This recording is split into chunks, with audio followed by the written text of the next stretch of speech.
يريدون ليطفئوا نور الله بأفواههم والله متم نوره ولو كره الكافرون.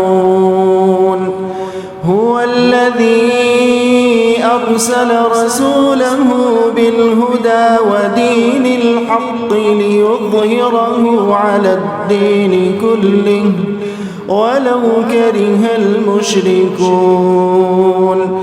يا أيها الذين آمنوا هل أدلكم على تجارة تنجيكم من عذاب أليم تؤمنون بالله ورسوله وتجاهدون في سبيل الله بأموالكم وأنفسكم ذلكم خير لكم إن كنتم تعلمون.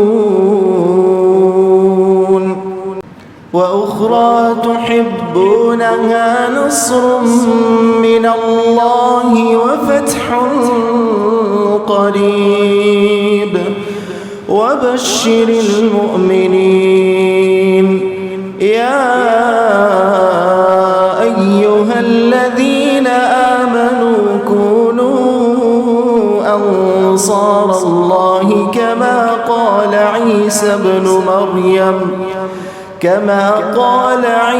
ابن مريم للحواريين من أنصاري إلى الله قال الحواريون نحن أنصار الله. فآمنت طائفة من بني إسرائيل وكفرت طائفة فأيدنا الذين آمنوا على عدوهم فأصبحوا ظاهرين.